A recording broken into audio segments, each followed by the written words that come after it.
Temos falado sobre pecado, sobre o poder do pecado, o poder devastador que o pecado traz na vida da igreja, na vida do homem, na vida da mulher. E hoje é a última palavra, a última pregação, nós vamos estar falando sobre o pecado. Mas você não vai falar mais sobre o pecado na igreja, sim, nós vamos falar mais sobre essa série.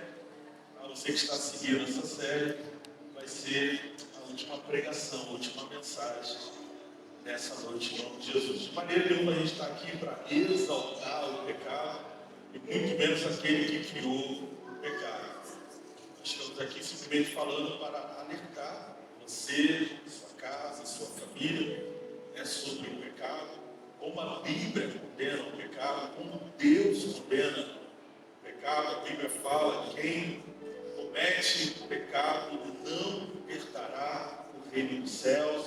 Eu tenho certeza que você quer ir para o céu, eu tenho certeza que você quer levar a sua casa, a sua família para o céu, eu tenho certeza disso. Então, por isso que nós temos que estudar sobre isso, para que nós possamos nos precaver contra as astutas ciladas do inferno. E hoje, então, nessa última série, eu quero falar sobre o poder do mundo. O tema é o título desta noite, o poder do mundo. Talvez eu corra um pouquinho, tentar bem terminar. Se a loja está bem adiantada, são 8h07, é isso? 8h09. A correr um pouquinho para que a gente possa ministrar a Santa Ceia, paz e tranquilidade. Queridos, presta atenção. Jesus, antes dele ser crucificado, Jesus ele teve a oportunidade, pela última vez, de orar pela sua equipe. Jesus ele não orou somente pela sua equipe, não, mas Jesus ele orou por todos nós. Jesus ele inicia a sua pregação, o seu pedido, melhor, a sua oração, dizendo: minha oração não é apenas por eles, pelos discípulos que ali estavam. Jesus fala, mas também por aqueles que crerão em mim, por meio da mensagem deles, da mensagem dos discípulos. Não tem como nós negarmos que Jesus incluiu a gente, incluiu eu e você nessa oração. E um dia, se nós conhecemos Jesus, se um dia nós entregamos a nossa vida a Jesus, foi por causa da mensagem que os apóstolos, que os discípulos de Jesus escreveram sobre ele, pregaram sobre ele, e essa mensagem chegou até nós, chegou até a gente. Jesus, na oração dele, ele ora para que nós fôssemos um. Abra lá comigo, Evangelho de João, capítulo 17.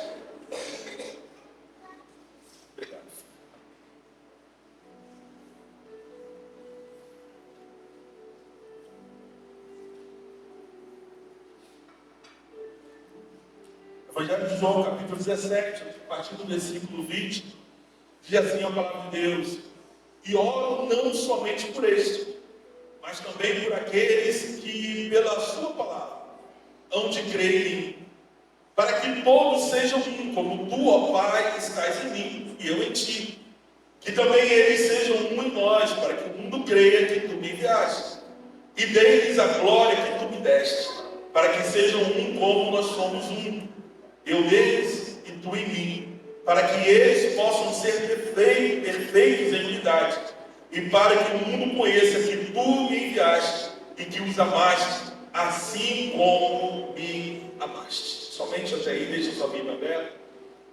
É nítido, querido, e muito claro quando nós lemos este versículo, que a oração que Jesus faz ao Pai, que Jesus faz a Deus, ele estava orando para que nós fôssemos um, para que nós sejamos um, que eu e você, como igreja, sejamos unidos de tal maneira, sejamos unidos de tal forma, a ponto de chamar a atenção do mundo, a ponto de atrair as pessoas que estão lá fora no mundo para dentro da igreja. Essa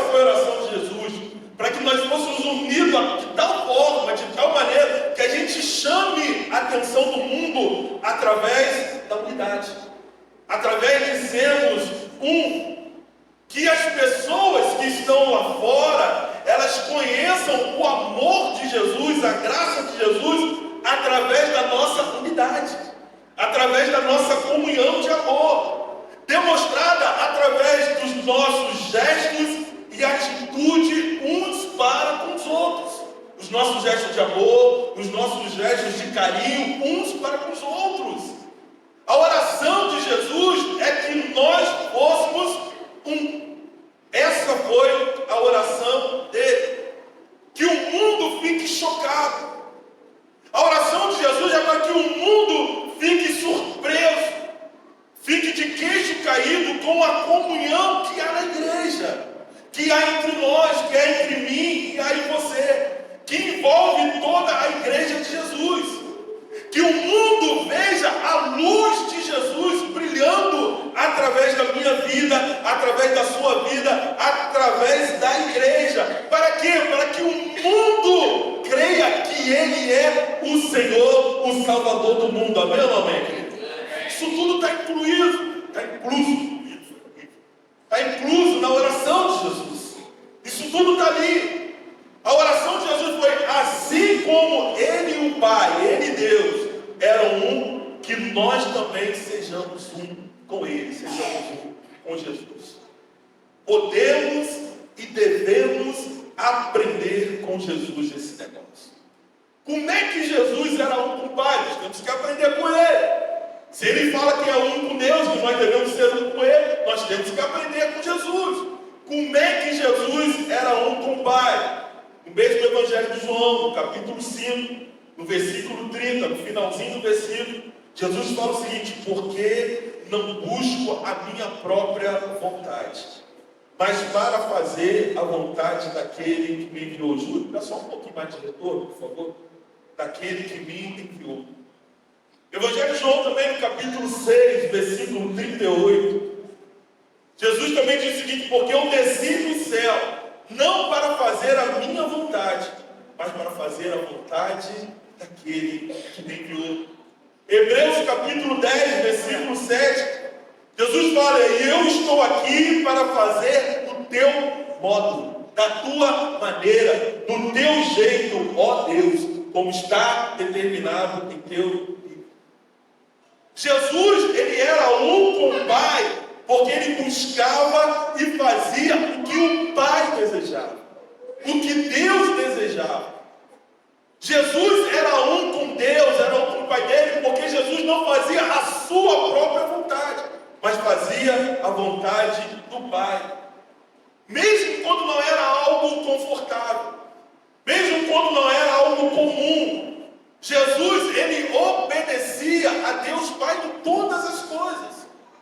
Então, para nós sermos um, para a igreja ser um, passa pelo caminho de buscar e fazer o que o Pai deseja, o que Deus deseja que nós façamos.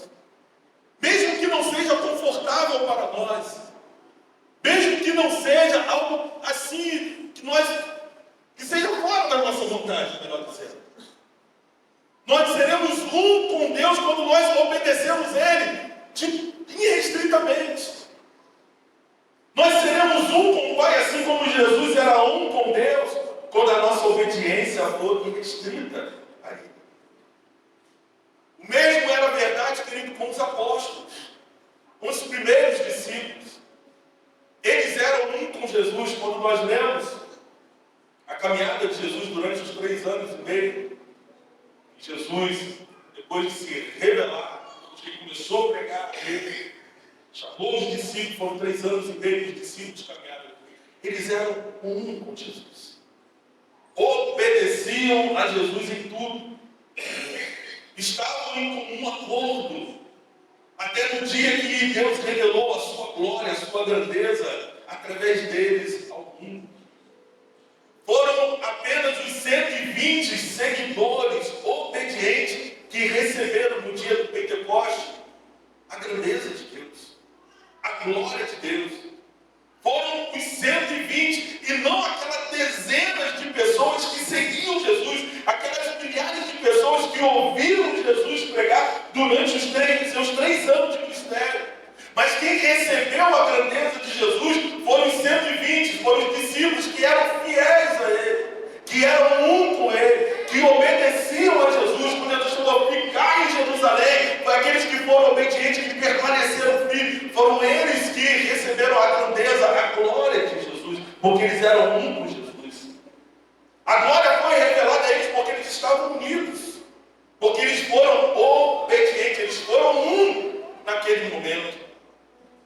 Quando Paulo ele escreve à igreja que está em Éfeso, lá no capítulo 4, versículo 3, Paulo ele suplica, Paulo ele implora a igreja. Versículo 3 do capítulo 4 de Éfeso diz o seguinte: façam todo o esforço para conservar a unidade do Espírito pelo vínculo da paz. O que Paulo está falando para a igreja de Éfeso? Não meçam esforços. Façam de tudo para que vocês vivam em unidade. Façam todos os esforços para que vocês sejam um. Vivam em unidade, em comunhão. Conservem essa unidade pelo Espírito Santo, pelo vínculo da paz. Paulo não está pedindo à igreja de Éfeso, não. Paulo está suplicando. Paulo está implorando à igreja. Por que Paulo está fazendo isso? Porque ele sabia o poder de sermos um. Paulo sabia o poder que tem na unidade de sermos um. E quando você continua lendo ali o capítulo 4 de Efésios, no versículo 11, você vai ver que Paulo ali ele começa a falar de alguns dons que Jesus deu para a igreja, particularmente a cada um.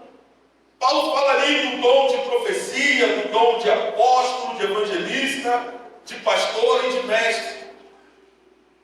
Paulo começa a falar desses dons que é distribuído à igreja. O que é isso? É a responsabilidade deles para construir a igreja com uma missão, com um alvo. Esses dons não foram distribuídos, não veio sobre a igreja só para simplesmente a pessoa achar que é um profeta, para a pessoa achar que é um apóstolo e se sentar na cadeira de apóstolo. Não! Tinha uma missão, tinha um alvo. Sermos. Aí no versículo 13, Paulo fala o porquê também desses dons serem distribuídos para a igreja, até que cheguemos à unidade da fé e do conhecimento do Filho de Deus. Paulo volta a falar da unidade, olha, esses dons foram distribuídos até que cheguemos à unidade da fé, do conhecimento, que cheguemos à maturidade, atingindo a medida da plenitude de Cristo.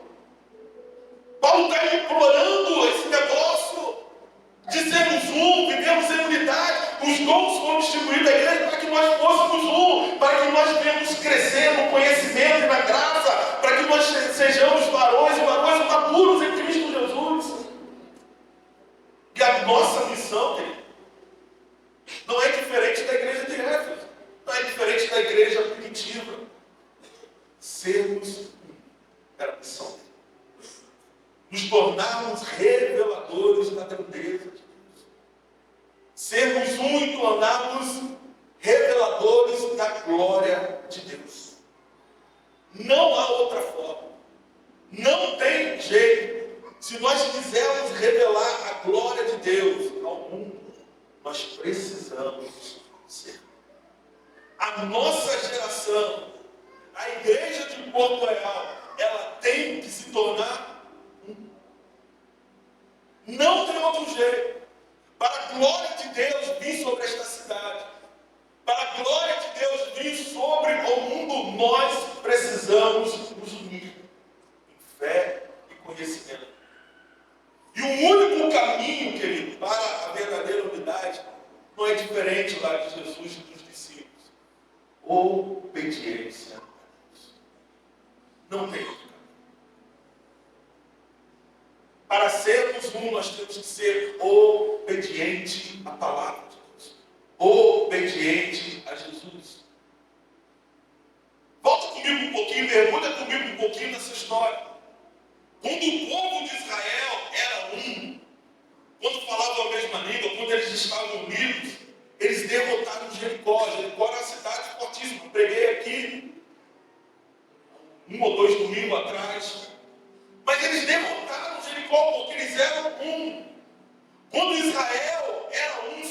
reino de Salomão, eles foram invencíveis em tudo como nação. As pessoas viviam satisfeitas e eram todas elas bem-sucedidas, quando eles eram um.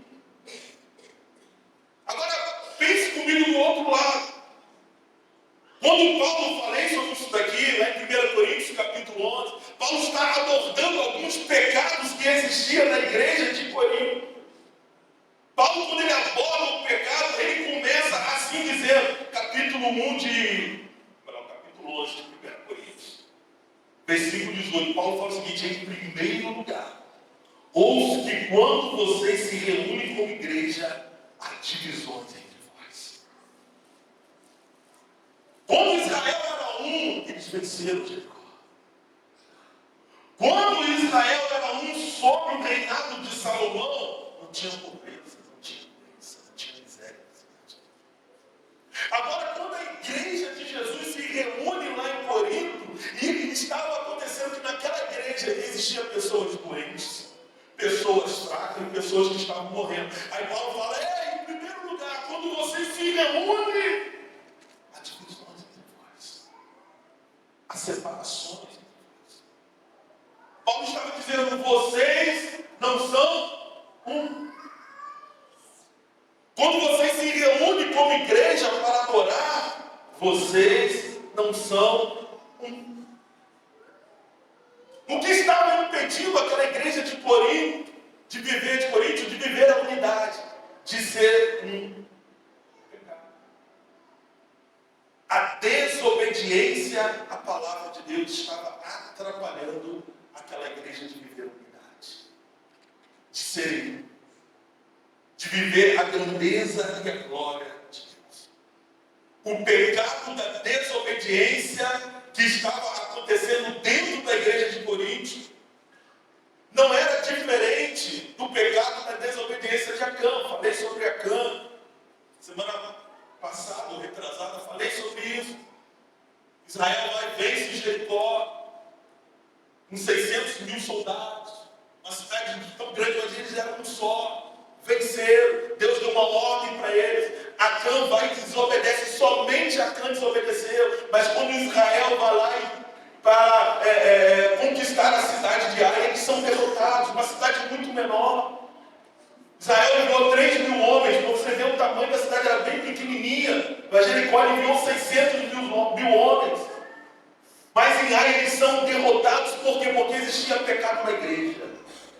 Porque existia pecado na congregação. Paulo está falando aí, o pecado que vocês estão cometendo hoje e que está enfraquecendo a igreja não é diferente do pecado de Acã, quando eles foram derrotados. Paulo está falando, quando vocês se reúnem para adorar como igreja a Deus, há divisões entre vós, há pecado entre vós. Paulo está escrevendo a Éfeso, a igreja de Éfeso. Paulo, quando escreve, ele estava bastante ciente da importância de nós sermos um. Paulo está escrevendo aquela igreja e está falando da importância deles serem um. Deles terem a unidade como prioridade na igreja. Paulo sabia o que tinha acontecido em Jerusalém, em Samaria, em Antioquia e as outras cidades aqui ali ao redor, que foram total e completamente impactadas pelas grandezas de Deus, porque eles eram um. Paulo então fala em Éfeso: vocês viram o que aconteceu em Jerusalém? Porque eles eram um. Você viu as grandezas de Deus que aconteceu em Samaria? Deus salvou, Deus curou, Deus libertou, os milagres aconteceram, porque eles eram um. Vocês viram o que tem acontecido? Porque a unidade entre eles, a unidade nesses lugares, vocês viram lá em Antioquia, Paulo implora a igreja de Éfeso por essa unidade. Paulo implora a igreja de Corinto por essa unidade, para viver essa unidade. E essa mensagem também serve para nós. Paulo está falando que a igreja de Cristo lá em Éfeso, mas também está falando para a igreja que se reúne hoje nesse lugar. A partir do exemplo de Jesus, sabemos que não há outra avenida para a unidade, para nós sermos um. a não ser pela obediência da palavra de Deus. Sermos um tem que ser a prioridade se quisermos revelar a Porto Real as grandezas de Deus. Vou repetir. Sermos um tem que ser a nossa prioridade se nós quisermos revelar a glória de Deus nessa cidade de Porto Real, no Brasil. Tem que ser a nossa prioridade. Nós não podemos mais fechar os olhos para o pecado. Porque o pecado ele traz fraqueza. O pecado ele traz divisão dentro da igreja. Nós temos o dever de confrontar o pecado. Amamos o pecador, mas não amamos o pecado do pecador. Amamos o pecador, mas nós não amamos, nós não concordamos com o pecado do pecador. E isso precisa ser confrontado. E isso precisa ser falado. A unidade da fé, o sermos um, tem sido uma prioridade na sua vida. Você tem lutado para ser um com Jesus. Você tem lutado para ser um com o seu irmão, com a igreja a qual ele te colocou. Se ainda não é a prioridade, a minha oração é que de agora em diante seja a sua prioridade, seja o seu objetivo. Querido, nós temos que viver esse evangelho de verdade. Amada igreja, nós temos que começar a viver a palavra de Deus de verdade. Nós temos que ser cristãos de verdade. Não apenas da boca para fora. Nós temos que ser cristãos de verdade, não apenas vestir uma capa de santidade. Por fora ter aparência de crente. Que se veste como crente, fala como crente, mas por dentro estamos podres, cheios de pecado, estamos fedendo. Por fora está lindo, a gente olha e fala, é crente, mas por dentro está podre, cheio de pecado, está fedendo. Estão como um sepulcro caiado. Nós temos que parar de viver de aparência e viver verdadeiramente o evangelho. Sermos verdadeiramente obedientes a Deus.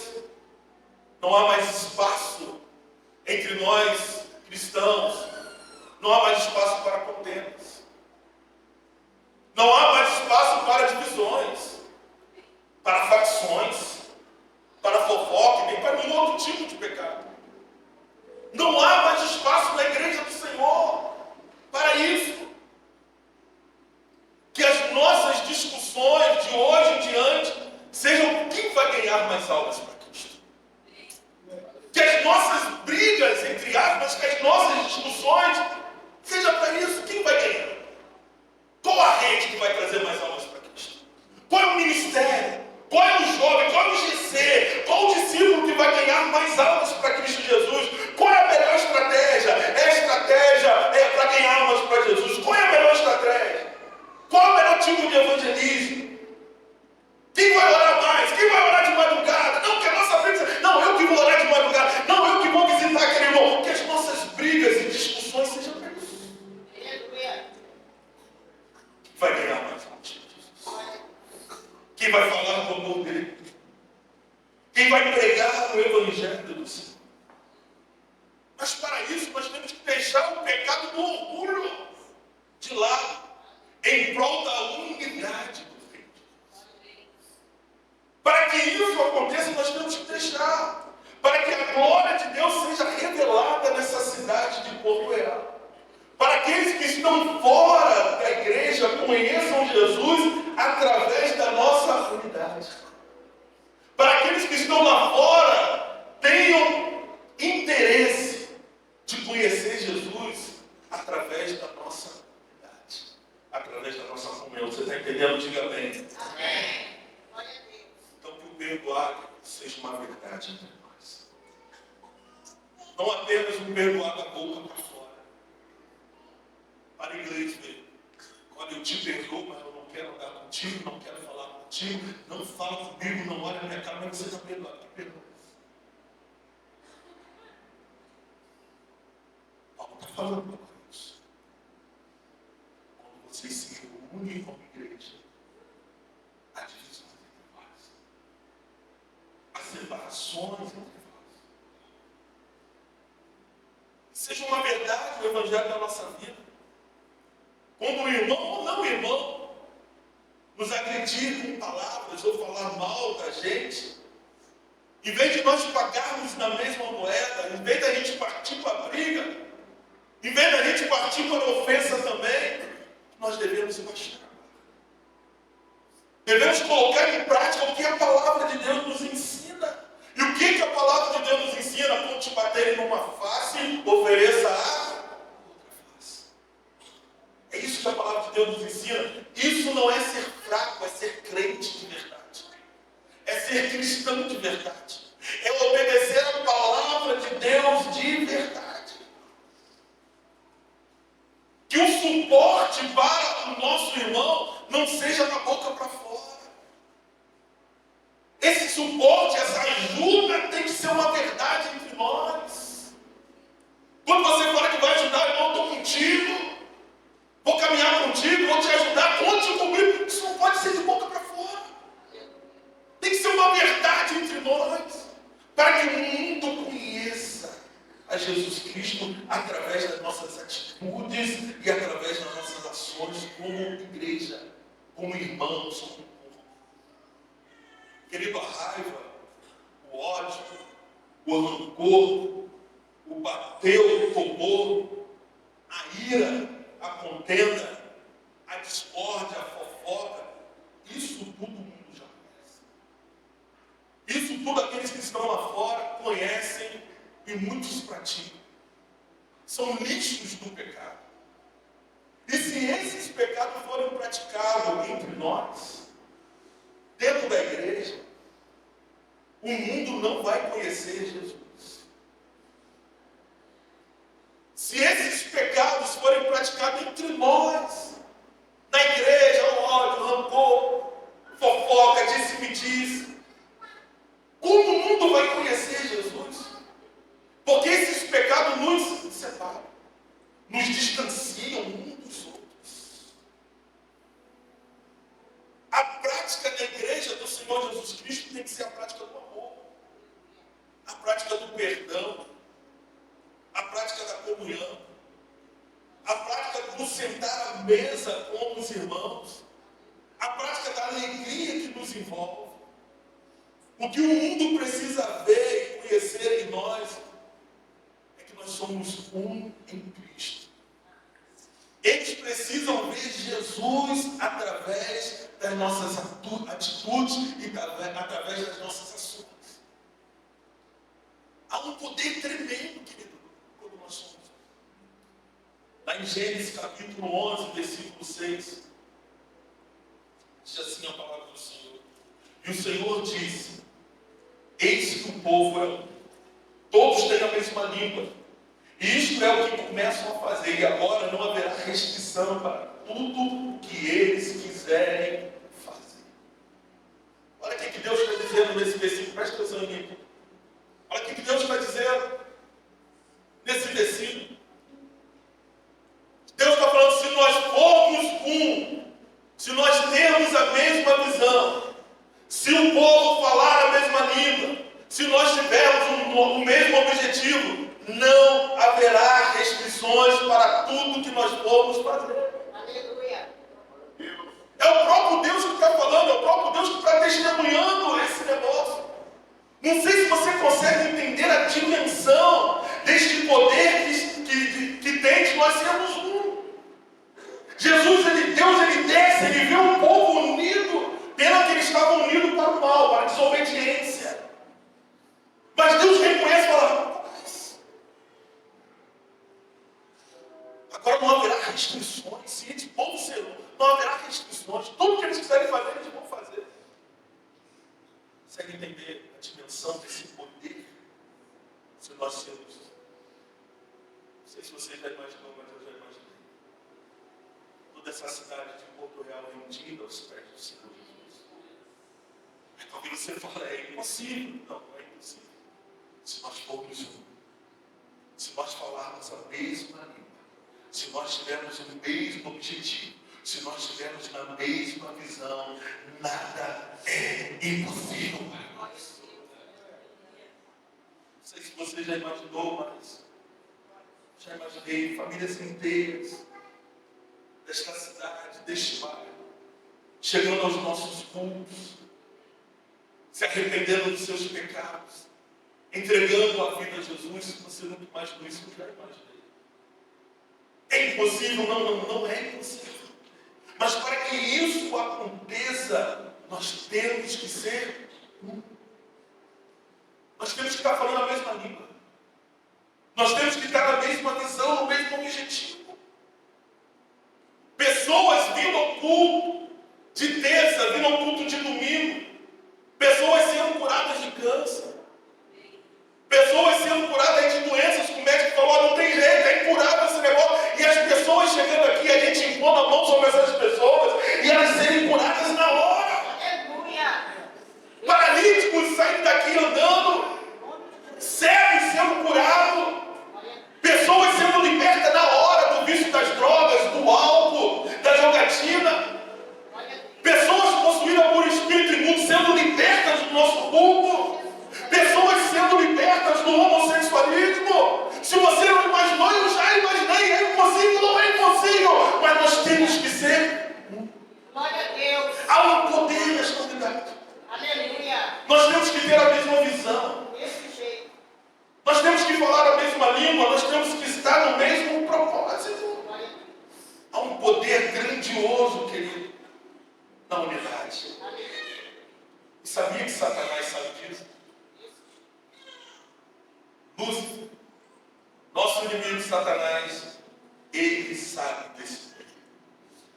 Ele sabe que se a igreja for um, a glória de Deus é revelada nessa cidade de Porto Real. Ele sabe que se nós formos um, a grandeza de Deus vai ser revelada nessa cidade de Porto Real. Ele sabe disso. E o que ele faz então para enfraquecer esse poder de nós sermos um? Ele lança setas do pecado. Ele traz pequenas confusões na igreja. Ele traz intriga entre os irmãos, fofoca. Ele traz raiva de um irmão para cá. Por que você gosta do irmão? Não sei, eu não gosto dele. Mas quem que ele viu você? Não sei. O meu santo não bateu com ele. Mas eu não gosto. Satanás sabe disso, aí começa a trazer algumas coisinhas que parecem pequenas.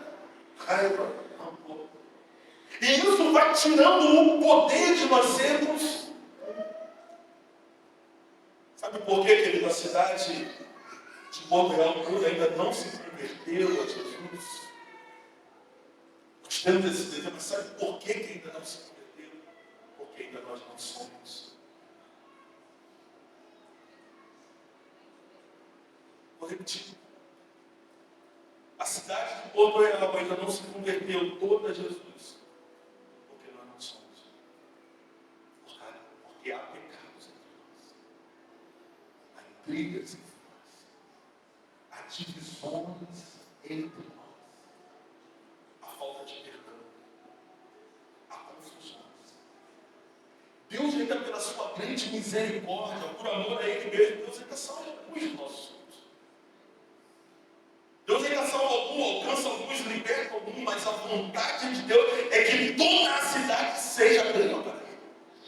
A vontade de Deus é que toda essa cidade de Porto Real, os nossos vizinhos, nossos parentes, toda essa cidade se renda a Ele, conheça a glória de Deus. Mas sabe por que Deus ainda não fez isso? Porque nós não somos. Porque tem irmão que não fala. Que fala mal. Que tem raiva. É orgulhoso isso, mas é verdade. O pecado precisa ser. Você precisa entender isso. Sabe por que ainda não tem famílias inteiras vindo aos nossos cultos, se rendendo ao Senhor, entregando a vida ao Senhor, porque a separação entre nós, há grupinhos de rivalidade entre nós, assim como tinha na igreja de Roma. Paulo está falando, quando vocês se reúnem como igreja para adorar, há divisões, há grupinhos, há dissensões, há facções. Olha o que aconteceu em Samaria, olha o que aconteceu em Jerusalém. A cidade quase toda foi ganha porque a igreja era existia um poder naquela igreja porque eles eram sabe por que eram poucas curas, libertações e milagres na nossa igreja, no nosso culto, porque nós temos deixado o lixo do pecado entrar na igreja. E muitas vezes nós não temos confrontado o pecado. Estamos achando normal. Paulo está falando àquela igreja de Corinto: entre vocês há pessoas fracas, há pessoas doentes, e algumas pessoas que até mesmo já morreram por causa do pecado de alguns que está atingindo todo o mundo.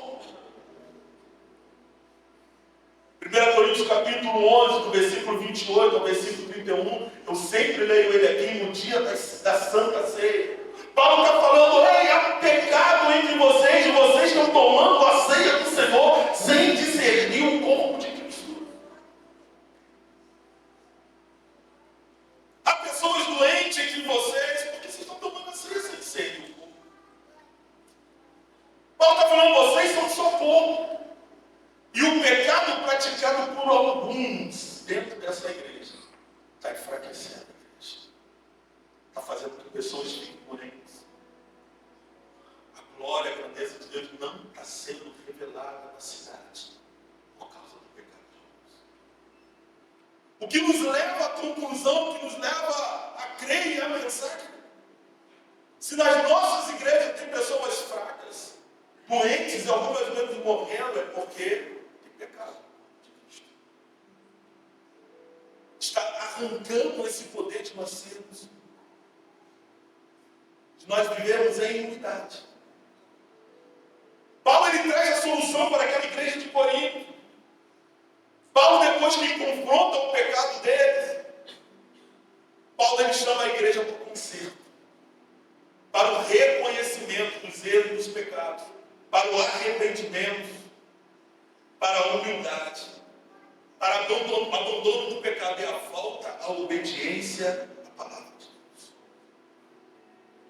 Paulo falou, tem jeito, igreja.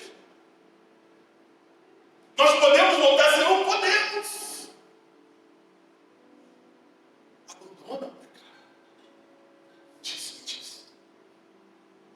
A prostituição, a idolatria, a pornografia, a fornicação. Tinha gente na igreja de Corinto. Tinha um rapaz que estava adulterando com a sua bagagem. E a igreja não estava confrontando esse pecado. Mas quando eles se reuniram, estou para vocês. Paulo está falando por causa disso. Ainda vocês, pessoas que estão morrendo. Paulo está falando, tem jeito. Se arrependa. Se conserte. Reconheça. Deus não quer salvar somente você e a sua casa, não. Deus quer salvar a cidade inteira. Quantos habitantes tem em Porto Real? 20 mil, mais ou menos, daí 20 mil, 25 mil habitantes. Deus quer que esses 25 mil habitantes de Porto Real conheçam a glória, conheçam a grandeza dele. Mas para que isso aconteça, eu e você, nós temos que ser viver em unidade. Nós temos que ser obedientes à palavra de Deus, mas de verdade, não é de qualquer maneira, não. E essa noite de Santa Ceia é noite de conserto. É noite de nós nos humilharmos, de arrependermos, de pedir perdão a Deus e aos nossos irmãos. É noite de nós voltarmos a obedecer a palavra de Deus. E pratica tais coisas semelhantes a essa, não herdarão o reino dos céus. Quem come o pão e bebe do cálice indignamente, come e bebe para o seu próprio castigo, para a sua própria justiça. Paulo está falando por causa disso, que há muita gente doente. Já percebeu que tem pessoas que ficam doentes todos os meses? Já percebeu que a gente ora, repreende, a doença expulsa o doente, mas a doença está na igreja. Que a gente ora com salvação e Deus tem salvado o povo, Deus tem curado o povo, tem libertado o povo. Está faltando vocês. Vivemos a unidade. Ser um bom irmão. Perdoar de verdade. Todos nós somos pecadores, ou melhor, nós somos santos lutando contra o pecado. Não existe, eles colocam tamanho para o pecado. Eles falam pecado pequeno, só fingir, só uma mentirinha pequenininha. Aquele outro adulterou. Aquele outro roubou, aquele outro matou. Mas eu só menti. Não importa o tamanho do seu pecado. Não importa a consequência. Além de trazer enfraquecimento para o povo, traz divisões, separações. Impede que a glória de Deus seja manifestada através da igreja nessa cidade. Impede que pessoas conheçam a Jesus, o Evangelho seja pregado. Jesus, ele morreu numa cruz. O seu sangue foi derramado naquele madeiro para que os nossos pecados sejam. Assim como Paulo falou para a igreja de Corinto, eu falo com vocês nessa noite. Tem perdão. Tem perdão para nós. Se nós nos arrependermos de verdade, se nós formos um verdadeiramente, os nossos irmãos, sermos obedientes à palavra de Deus, a glória de Deus vai ser manifestada na nossa vida. A glória de Deus vai ser manifestada nessa cidade de Porto Real. Nós podemos viver as maravilhas de Deus nessa cidade. Nós podemos viver tudo aquilo que Deus tem para nós. Mas se nós formos um igual a Jesus. Paulo trouxe essa palavra de confronto. Paulo fala, arranca o pecado. Arranca. Tira. Essa noite eu quero te desafiar. Arrancar o pecado da sua vida. A quebrar esse elo do pecado. A quebrar esse elo que um dia você fez com a pornografia. Um adultério. Uma falta de perdão. A quebrar esse elo do pecado que um dia você fez. Você não suporta. Ela do pecado da mentira. Vamos falar isso. Para que a glória de Deus seja manifestada através da igreja para o mundo. Para que quando nós pregarmos aqui, famílias inteiras entreguem a sua vida a Jesus.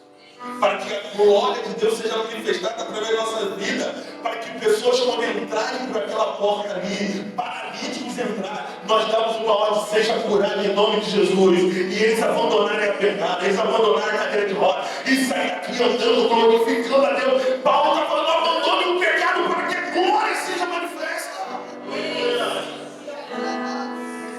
Seja muito